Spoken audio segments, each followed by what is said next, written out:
Coming up on Hawaii's Best. I would enter the surf contest, and on the breaks, China would ask me, "Hey, Kelly Boy, can you get your ukulele and we got a microphone set up? Would you mind jamming in between the sessions and stuff?" And I goes, "Oh, shoot!" So I would go surf my heat, and I come back under the banyan tree and start playing my ukulele and start singing, and then I soon realized that singing was, I think I would get a little bit more further in life. My ukulele and singing than I was a surfer, Well, that's a clip from today's interview with Kelly Boy De Lima from the band Kapena. And on today's episode, we talk all about how this amazing band started on the beaches of Waikiki. He talks about what life was like growing up on the west side and how he met his wife from the east side. That was a great story to hear. And also just about what life was like growing up on Oahu. He offers some great tips for people visiting the islands as well. So you don't want to miss this one. Let's go ahead and let's jump right on in. It's Aloha Friday. It's the weekend finally. We gotta celebrate. Hey. Aloha. Welcome to Hawaii's Best. Here, you'll learn what to know before traveling as we discover Hawaiian culture, local businesses, and the experiences that make Hawaii one of the most incredible places in the world. And now, your host, Brian Murphy. Well, today is a special episode. We have Kelly Boy De Lima from the band Kapena on, and they are in the middle of their Don't Say Goodbye tour, the 40th anniversary of the original Kapena. And if you're lucky enough to be on the islands, they do have some dates still available. They're playing tomorrow night in Kona on the island of Hawaii. And then on Kauai, they're playing on August 24th. And then on Oahu on August 31st at the Waikiki Shell. And then if you're on the west coast, like myself, they're coming to the 9th Island, Las Vegas on September 21st. So if you happen to be around, check out this once-in-a-lifetime opportunity for the original Kapena, their 40th reunion, Don't Say Goodbye tour. So pumped for these guys, and I can't wait for you to hear more about Kapena and their legacy and the mark they have left, not only in Hawaii, but around the world as well. My conversation with Kelly Boy was originally recorded a couple years ago, actually, and I've edited it in a way to make sure that the topics are relevant to today as well. So I hope that you get a lot out of this conversation. There's some tips on what to know when traveling to Hawaii. And also just great to hear some of the history about Kapena. And I just want to encourage you to go ahead and check them out on Spotify and hear some of their great hits. And Kapena is still making music today with Kelly Boy's family, his kids, and also one of his grandkids. So it's cool to see the legacy continuing to move on. All right, so here's a little bit more about Kelly Boy. His musical journey began in 1984 when he competed with his two Tongan brothers in brown bags. And we talk all about what that is. It's such a cool story behind that and how Kapena has been such an incredible presence on the islands, but also how their music has reached across the globe. Kelly Boy has toured all over the world, spreading that Kapena music that fans first fell in love with. His genuine personality, captivating stage presence, and timeless music has made him one of the hardest working musicians in the business. We unpack all of that and more in today's interview. But enough of my yakking. Let's go ahead and we're going to talk story with Kelly Boy De Lima. Let's talk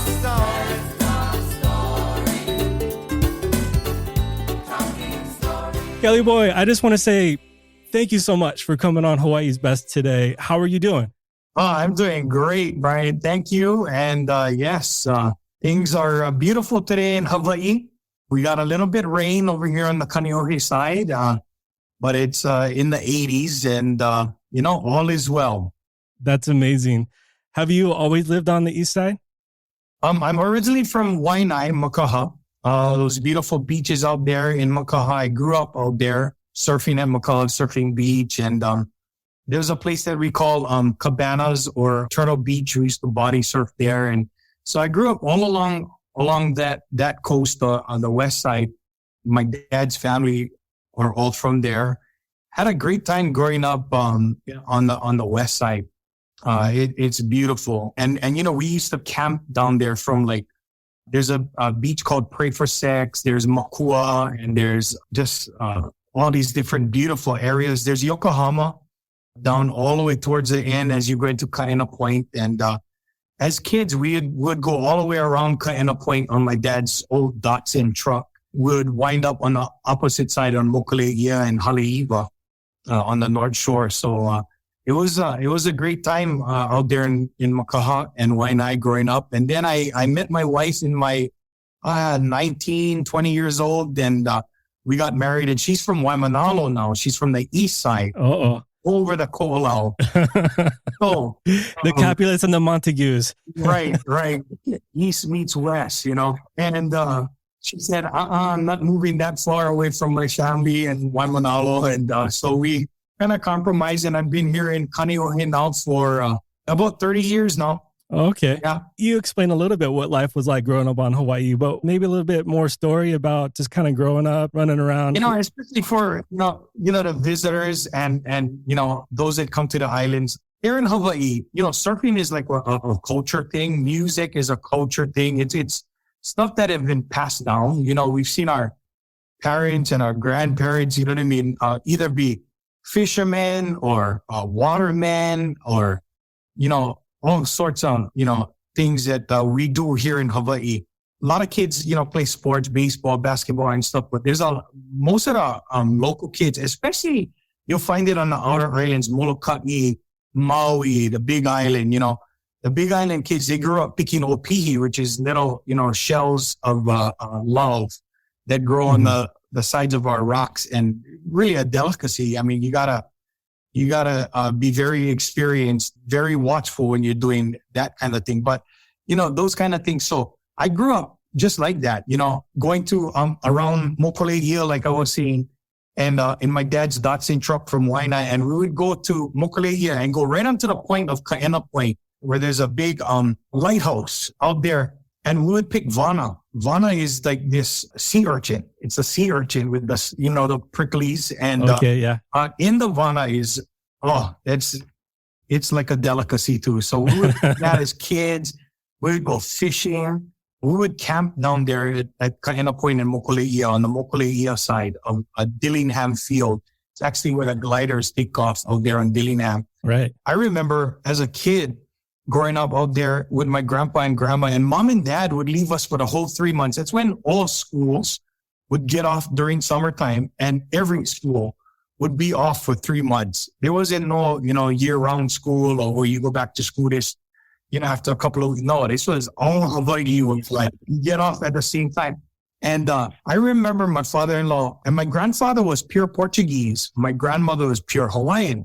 So I would get two sides of the food, you know what I mean? The food, them chefing it up down at the beach. And mom and dad would actually come to the beach, and then they would leave all the kids with our, all the cousins, and they would go to work. And then after work, they come back to the beach, and we would camp for 3 months, So we would be fishing, we would be crabbing.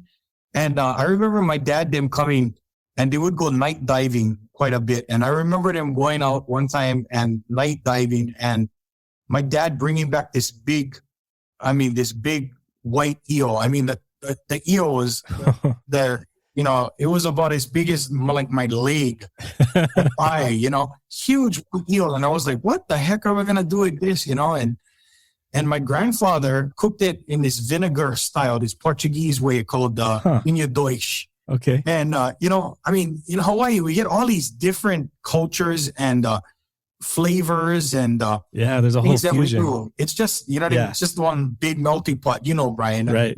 Yeah.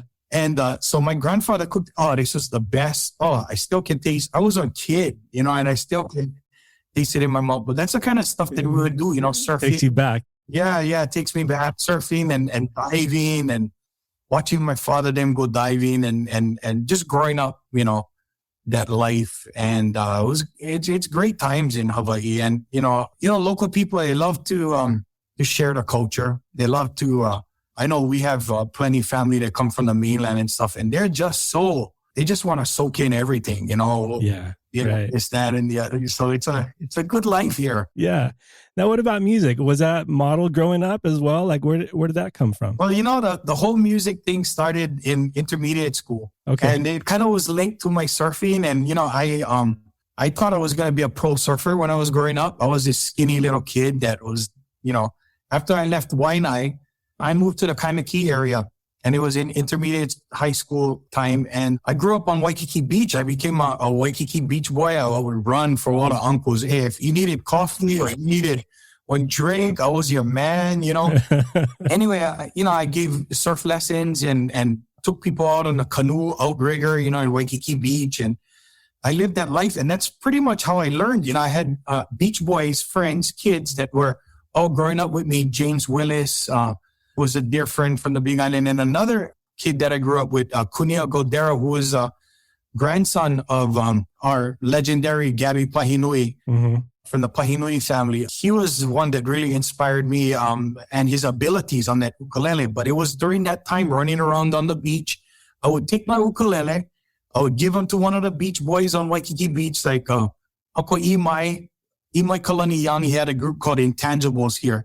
They did the 4-part Hawaiian harmonies and the beautiful old surfer style, and it was just, so I would give them my ukulele and I'd be watching the chords. Anyway, China Uemura, who organized these big China's surfboard meets, longboard meets, would put on these surf contests down in Waikiki. I would enter the surf contest.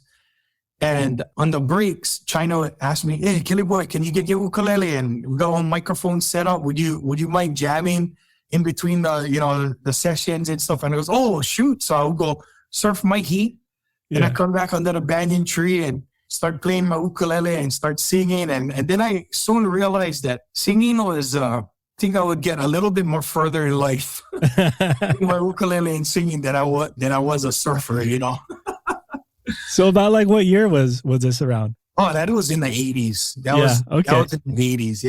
Yeah, definitely early 80s. So things were really starting to kind of build up. Yeah, so I graduated in 84. So yeah, that was around the intermediate and kind in the 80s, definitely. Yeah. And it was 85 you started Kapena? 85, I started the Kapena that I would go on for the next 20 years with. Oh, okay. Yeah, maybe unpack that a little bit. How did that start? So in 84, I entered the Brown Bags to Stardom, which was the equivalent to like American Idol or The Voice, the Hawaiian version of American Idol. And it was high schools that competed against each other. And the finalists would compete at the Waikiki Shell. Oh, okay. I tell you what, Brian, this thing was loaded. We never had the internet. We didn't have any, we couldn't download somebody's song or you go to Tower Records and you buy your CD. That's right. I remember that. Or cassette. Cassette, yeah. But I'm not as old as 8 tracks. So you get your cassette and man, I tell you, it was just phenomenal. It was a phenomenal turnout. That Waikiki Shell, I mean, you'd have 10,000 people in the Waikiki Shell and another 4,000 outside, just listening and hanging out and tailgating and potlucking and doing all of that stuff. And it was huge. And I entered with a couple of friends of mine from school in 84. And we were against that year, the guys that won was Naleo Pili Mehana. Oh, yeah. 3 girls. They did their original and they just blew everybody out the park. And it was awesome. But that was my first time entering the Brown Bags. And then the next year I entered with my group with the 2 Tongan brothers, Tiva and T. Okay. That was in 85. But they had a elimination process, which was before we got to the Shell, before you just win for your school and you go straight, you would win at your school and then you'd go straight to the Shell. But the next year we won for the school. And then the top 3 from our school would compete another high school top 3, and they called it Hawaiʻi High. And we didn't make it out of that round to go to the Waikiki Shell, but we went other places after that in our career. Yeah, that was just a launch pad of, stuff, the groundwork. And then we went on and traveled and won, countless, Nahoku Hano Hano, which is equivalent to the Hawaiian Grammys for those of you guys that don't know. And I got a couple in the back there, all in my, Yeah, I see that. the bunch along in the back there.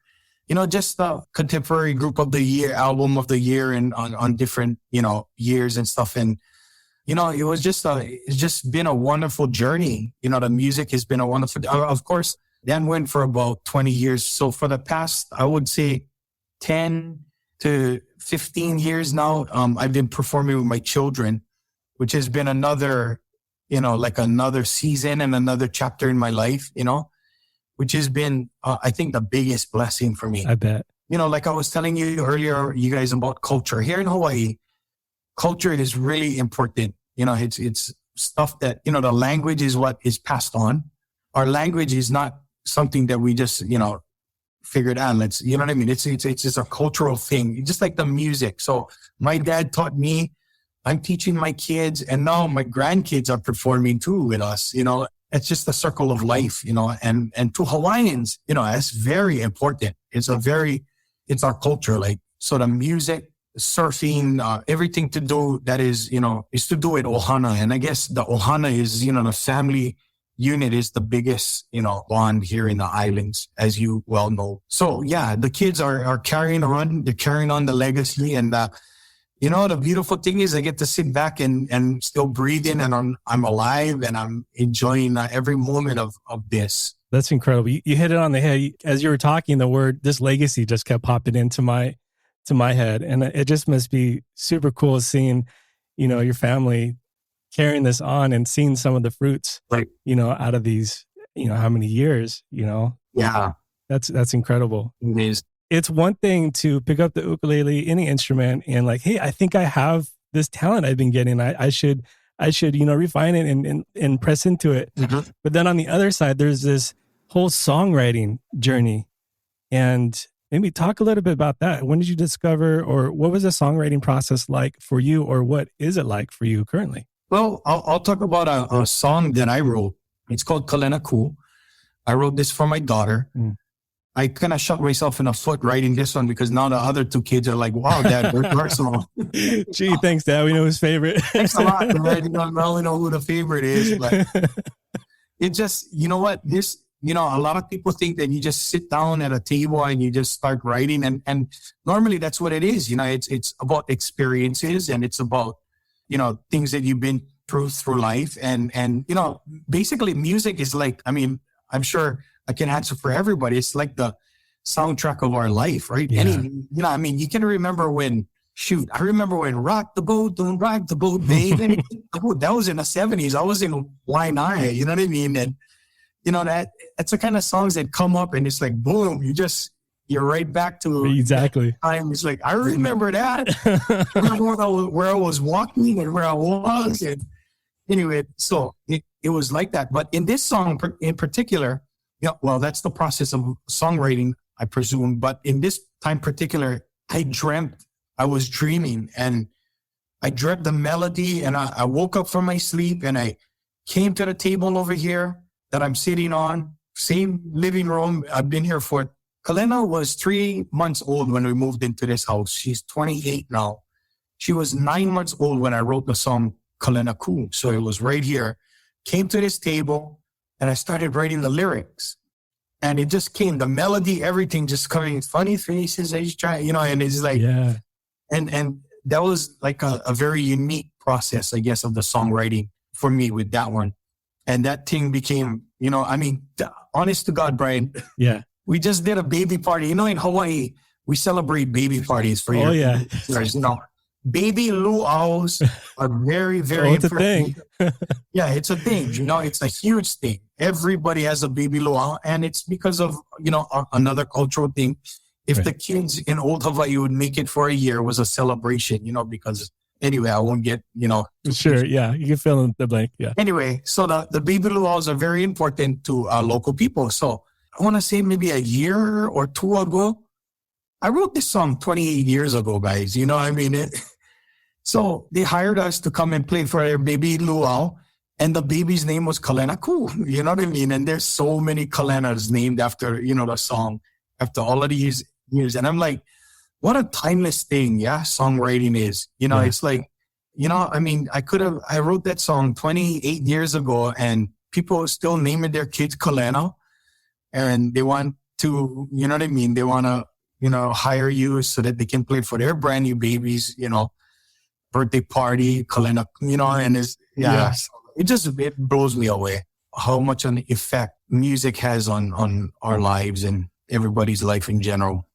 Yeah, it definitely speaks to the soul in ways that words can't sometimes. Yeah. I totally agree with that. Yeah. And, I tell the kids that we have a responsibility, when we're up there performing. That's why it always comes from a good place, when we perform. Because we have a responsibility because, we are the soundtrack for a lot of people's lives. And, you know what I mean? I mean, I get it all the time. Bro, this one kid told me, bro, Kelly Boy, I remember he sent me a message on Facebook. He said, I remember when the first Kapena cassette came out, me and my friend, we heard about this group on KCCN radio, and we caught the bus from Haleiwa all the way to Ala Moana Shopping Center just so that we could get the Kapena cassette tape. And bro, we had them and we carried it all the way back on the bus back to Haleiwa and popped it in. And, countless stories. And I'm like, bro, thank you. I said, bro, I'm forever indebted, bro. Thank you. You don't realize how much the music touches people, Like I tell the kids all the time, we have a responsibility to keep it up, keep going and keep singing it from the heart, Totally. We'll be right back with my conversation with Kelly Boy, but I want to give an update on some Hawaii travel news. There's been a lot of talk about the Hawaii hotel workers strike, and I want to give an update on the latest as of August 16th. So if you're planning a trip to Hawaii, it's important to be aware of some recent developments that could impact your visit. And here are some of the key points to keep in mind. Regarding the hotel workers strike, nearly 5,000 hotel workers in Waikiki have authorized a strike, which could affect several major hotels, including the Hilton Hawaiian Village, Hyatt Regency Waikiki Beach Resort and Spa, Moana Surfrider, the Royal Hawaiian, Sheraton Princess Kaiulani, Sheraton Waikiki, and Waikiki Beach Marriott Resort and Spa. The workers are demanding better wages, fair workloads, and proper staffing to ensure quality service. If the strike is called, it could lead to disruptions in services such as front desk operations, housekeeping, and food and beverage services. The impact on services during a strike, you may experience changes in the availability and quality of services at these particular hotels. This could include longer wait times, reduced amenities, and potential cancellations of certain services. So it's advisable to check with your hotel directly for the most current information regarding their operations. This strike would affect only these Waikiki hotels, so you may want to look for alternative accommodations on the island of Oahu. There are some, but not a lot, of options outside of Waikiki that you may want to consider. However, many are not as budget-friendly as those within Waikiki. One of those is Turtle Bay Resort on the North Shore, the Kahala Hotel and Resort just down the road from Waikiki near Diamond Head, the Ko'olina Resort area on the west side of the island, and also on the west side in Kapolei, there are some hotels there. We have stayed at and love staying at the Residence Inn in Kapolei, so you may want to look in that. It's not on the beach, but it is local to a lot of the activities and amenities, especially out on the west side, and it's only a 30-40 minute drive depending on time of day into the city of Honolulu. So be sure to stay up to date on the developments of this strike, especially if you're planning to stay in one of those hotels in Waikiki. All right, now back to my conversation with Kelly Boy.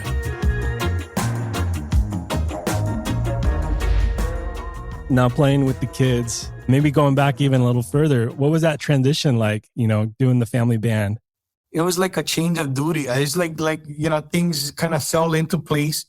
There was no animosity. We never ever broke up with my original group. It's just, people moved on, Yeah. Life goes on, even with my kids, they're all grown up, they're getting married and I have grandkids now. And it's like their life has moved on. I'm trying to pull them back and say, hey, life moves on. And that's what happened with the two brothers, Yeah. And Timo Tiva, in Tonga, even the Tongans, they're Polynesians too. So they have a heavy culture. which is heavily placed on the oldest child, especially in Tongan families. You know, when the kupuna or the parents get older, their responsibility is to take care of that. And kind of, so Tivo, what had happened was he just kind of moved into that, you know, that place in life where he had to take care of mom and dad and move into that responsibility. And they're heavy in the church, Tongan church as well. He just had to step up, you know, and the music, you know, he couldn't really keep going with how we were going about things. And it kind of just worked out really cool because Kapena joined in as our keyboard player. And then Timo got married and he moved back to Tonga to go help the parents out too, which was the guitar player. And then Kalena Ku came in, she jumped on keyboards. Kapena moved back to drums. And then, you know, but I taught only these kids during this time, you know, they was into drum lessons, saxophone lessons, trumpet lessons, drumming, piano lessons. They took classical piano since they were 5 years old. So they all play piano. They all can drum. Kalena went to drum lessons too. So Kalena jumps on the drums too. I don't know. It was just, I like to say divine appointment for them to be in that office that they're holding now, is carrying on the next generation of Kapena. And it's just been such a great, I cannot believe it, you know? Yeah. You know, like the piano teacher would call me up. She was, you know, Kelly boy, there are families that come to me and they have multiple children too. And maybe one of them, you know, got some talent, maybe two, but all of your kids, you know, she's like, all of your kids just, what do you mean, great. The guy, but you know, to be honest, Brian, it was a grueling time because, bro, I was like this drill sergeant, you know what I mean? It's like, General Daddy, you know what I mean? Like, get on your lessons. And while the other kids were outside playing kickball and playing, you know, whatever they're doing outside, these guys was in the house, you know, practicing. Okay, you got 45 minutes on the drum. Right, 45 minutes. And then when you guys are done with your 45, everybody switch. You know? So, you know, they worked hard for it. They really did. And when the time came, like you said, we transitioned, it was all, you know, as we say in the islands, pono. It was all good, you know? Like one hand just slipping into one glove. And, you know, the kids in Hawaii, you know, and I stress the culture thing and the ohana thing. If I chose any other group members to fill the shoes of my original group, Kapena wouldn't be here today. But the locals look at you and they says, oh my gosh, that's Kelly Boy and all of his kids. Right. They can get, because it's all about ohana, like I told you here in Hawaii, you know, right? They get so charged. You know, people come up to me daily. Every day I get some kind of, and it's like, wow, what a blessing to perform with your children and to, you know, to do this with the kids. And I really believe that that's what's taken us, you know, from the 80s, and now we're here and we're still continuing on, you know.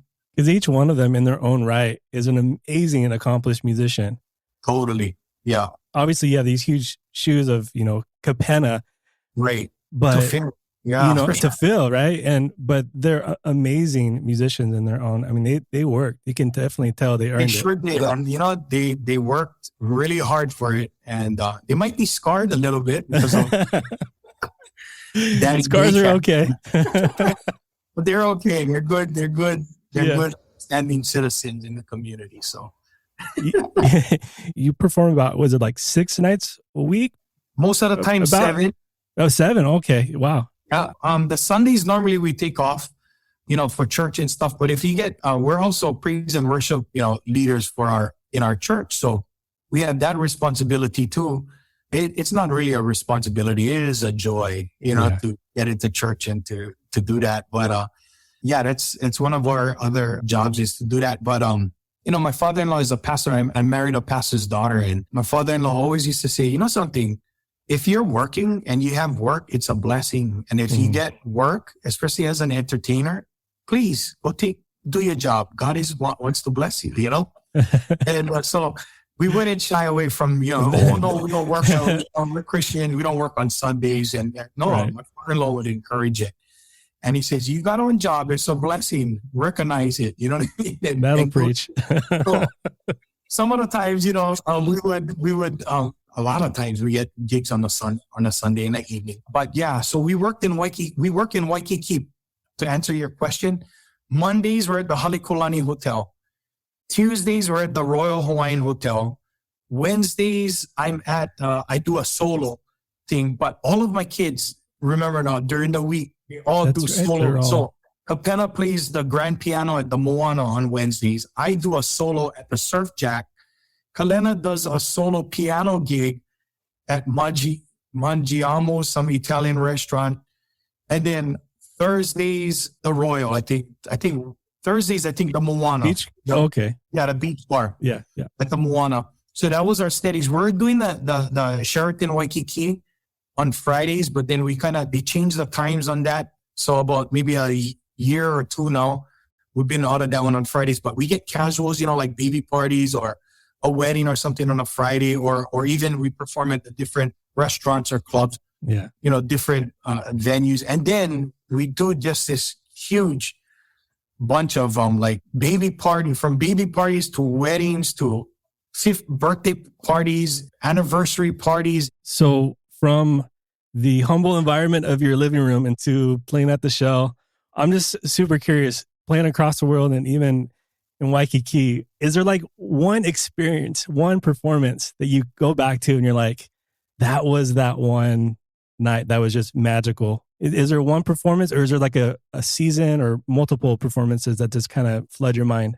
Yeah, there's so many, when you say that, there's so many things that come up, emotions and feelings and stuff that come up in my mind. There's been so many wonderful experiences, Yeah. I remember a lot of them were at the Waikiki Shell. It was a FM 100 birthday bash. And, we started that off with the old school guys, Kapena, Israel Kamakaviwawole, Willie K. And, Willie K just passed away. Israel has passed. And I remember standing up on stage, Roland Casamaro. It was me, Willie, Roland, and Israel.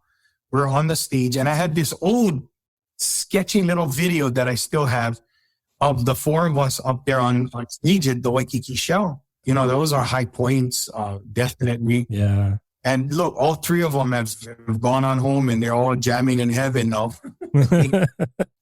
There was one year at the Waikiki Shell when FM 100, which was the radio station here for those of you visitors out there tuning in, FM 100 was the radio station that posted these big called birthday bash, and they lasted for, I think, 22, 23 years. And we played for everyone, all 22 of them or 23 of them. But one year in particular, this was before cell phones and before, it was the days when people only had lighters and, no cell phone lights on the camera and stuff. They were giving away these flashlights, these little flashlights that, you turn on and, hang at the end of your key. And, if you lost your, so it was, I think they gave like the first 5,000 people that came to the gate. And you're talking about 10,000 people that would attend these concerts, So the first 5,000, so I'm thinking, I'm backstage and I'm like, man, all these people got these lights. And it's like, what do I do? It had to have been, I would say maybe 6 years into the birthday bash. Maybe I did 6 of them already. I thought to myself, what could I do to incorporate these lights and stuff? So I sang Danny's song, which is, we recorded it also, but it was a Loggins and Messina tune. Mm-hmm. Even though we ain't got money, I'm so in love.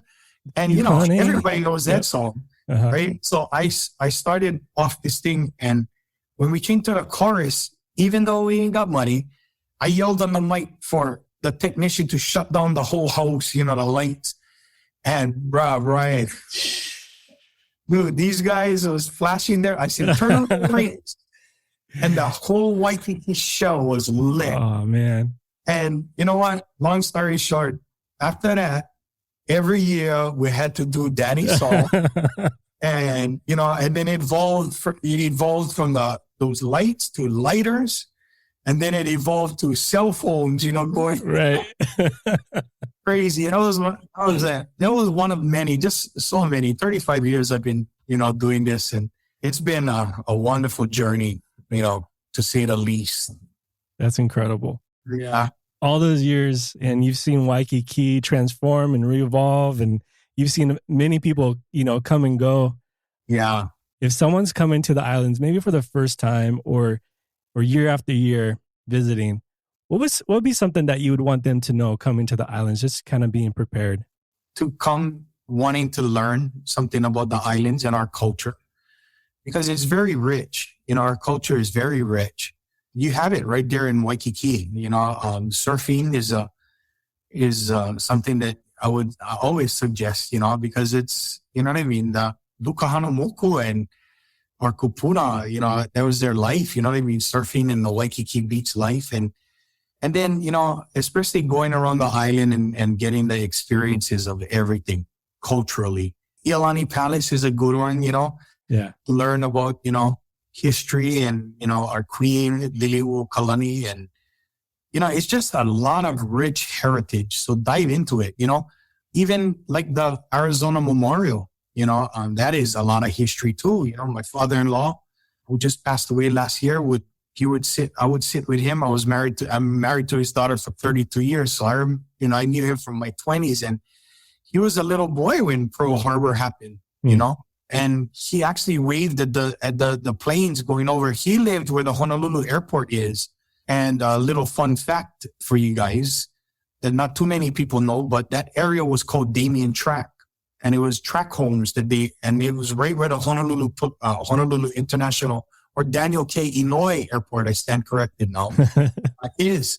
Right. It was main track. So right next to the Honolulu Airport is Pearl Harbor, right next door. So he was a little boy. He was about 6, 7 years old. And he remembers those Zeros, coming over, coming right over their house. And they were low. Wow. He said they were low. And all of a sudden, these bombs went off and fire. He said he saw fire a mile up, just going, and just chaos and, sirens blowing. And it makes me, it takes me like to another place when these old timers, they tell you. So like I said, getting back to my point, a lot of history over there. Yeah.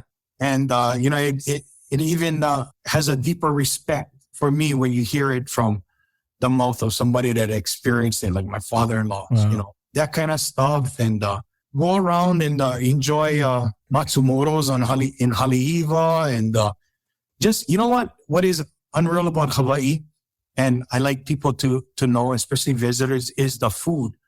The food is just incredible because we have this, this mix, pot of different cultures that are infused in our food here in Hawaii, bro. That is, I would say, what I mean? I know a lot of people just want to get onto that beach and it's like, let me get some suntan, let me get into that water, and that's all good and well. But go up to Waimea Valley, and oh yeah, that's nice stuff so to much, know. yeah, rich history there too. Yeah. So, take the time to kind of go over your game plan.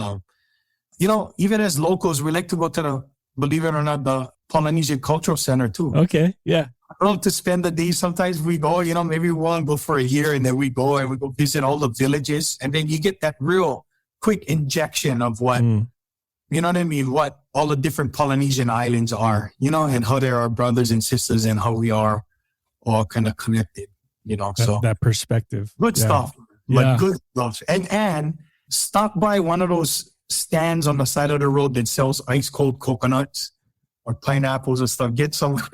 Even the locals do that. Even the locals do that. So, Kelly Boy, oh man, I could keep talking to you forever, man. And I could too. This is great. I have family who are Portuguese as well. Yes. Yes. Kelly Boy, this has been real. I truly appreciate you and everything that you've done. Oh, thank you, Brian. Anytime you need me, anytime, I'm good.